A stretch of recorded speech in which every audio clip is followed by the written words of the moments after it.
Hi guys, I'm coming to you live from the university where Fernanda got her degree in childhood education. So I haven't given an update in a while, so I figured now's a good time to talk about something that's most of concern to me. I've been here 2 months and 2 days. And the idea was to come here and find a job so I could stay long term.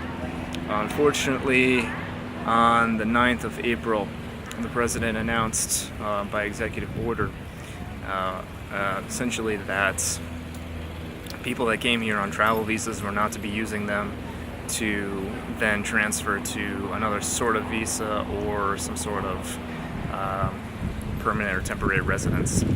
So they have essentially 2 weeks to find a solution, and beyond that, everyone here who's come from somewhere else is told that they've got to apply for that visa kind of outside. Now, I'm really generalizing, but this is kind of all in the wake of a lot of immigration over the last 5 years. I think they said the number of immigrants has doubled, and now the population of immigrants is somewhere around 1 million in the country.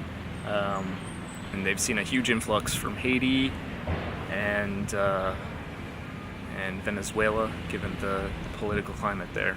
So I am caught up in kind of this political,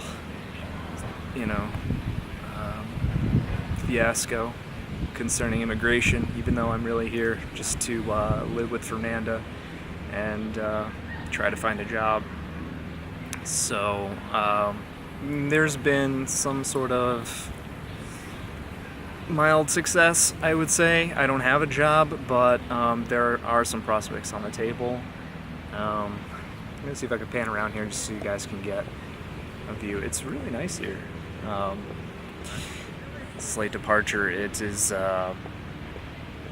already the first month through of fall, and I can still pretty much wear a sweater and pants outside. It's comfortable. I should probably get in the sun because I realize I'm very dark. But I want to continue talking about this as I kind of take a stroll through the area.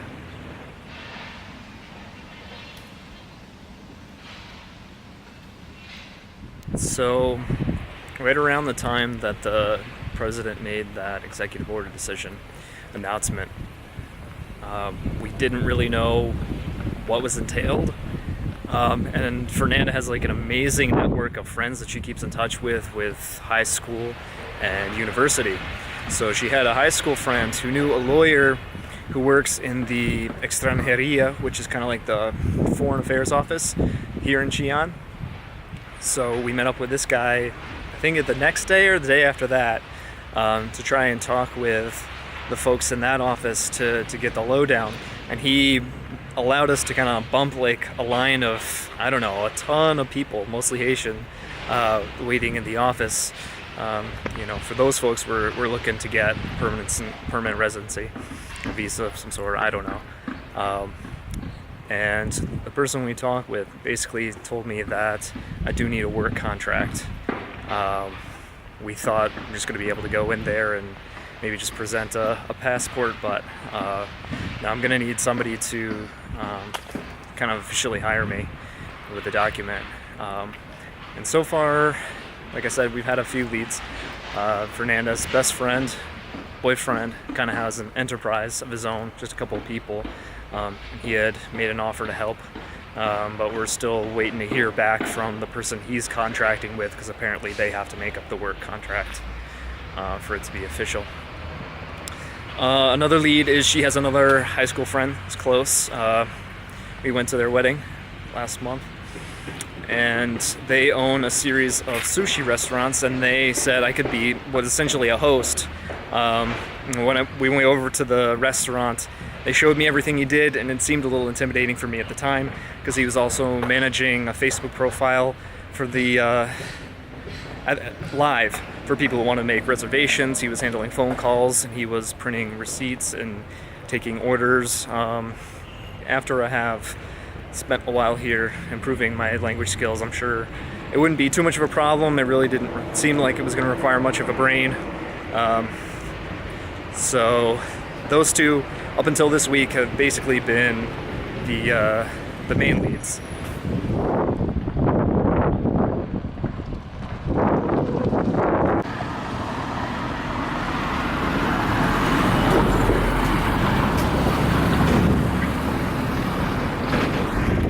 But back to what I was talking before, until last week we didn't really have a so-called interview. So on, what was it, Tuesday the 17th, I think, I got a call from somebody that Fernanda had made a connection through one of her university's friends' fathers, who I guess he knew somebody who's working in the health department here in Chillán, and we really didn't get much information, but I got a call and he's like, well, you want to come in for an interview tomorrow morning? And of course I said yes, because till this point really didn't have too much going.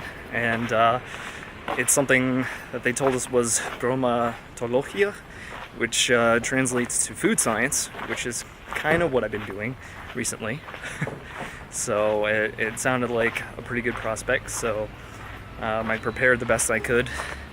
But it didn't go great. It was my first interview, conducted 99% in Spanish, so that itself was a challenge. I managed to do okay in terms of trying to talk about technical aspects, but it turns out the work was more related to testing drinking water, and he was very specific in his interview questions, asking me about atomic absorption, which is something I haven't done since my third year of college. And we did one lab practice on it, I didn't really remember anything. So the conversation went to personal strengths and weaknesses, which I feel like is kind of a cop-out question. I don't know, in my opinion, there's only like a small number of good ways to answer those types of questions in generalities. You know, turn things that seem like a weakness into a strength. It's maybe if it has a dual nature, so I kind of BS my way through that. But still, you know, I'm like humming and hawing and getting caught up on just translating, really. So it could have been a lot better if it was in English, but alas. I'm proud of myself for having done it and survived. And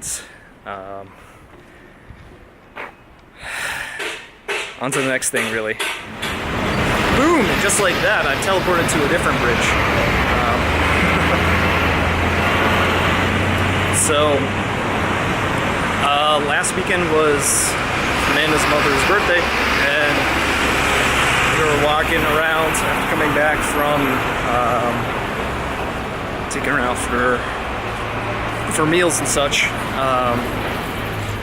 We came across a new English teaching school, according to Fernanda. And as soon as we got back from the interview, I told Fernanda, let's go and drop off my resume there, or see if at least if anyone's there to talk to. I went to their website, and their aim is to teach a whole bunch of different languages. And indeed, their facility in Chillán is brand new. They have satellites in the capital city and Viña del Mar. And we went there, and the secretary was very pleasant, explained my situation. She said I was the first native speaker to approach them about a job opportunity. So far they only have enough students together for, I guess, like a very basic level of English, and they already have somebody who's like accredited, who's a Chilean, to teach basic levels of English. So they said they'd call me back. They said I would probably most likely be able to help somebody who's at a more advanced level with conversation. And they're especially interested in the fact that I studied chemistry, because a lot of their customers want to be able to operate in a business environment, and maybe they want to have the language of chemistry or engineering more practiced. So that seems to be kind of the state of things right now.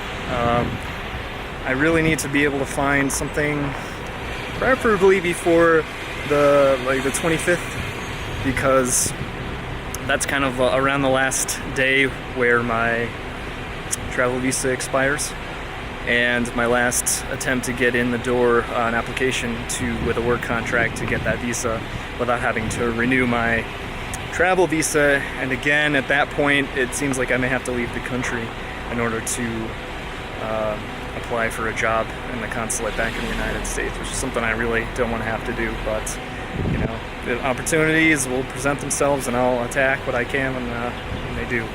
So that's about it for now, and I'll see you guys in the next one. Bye.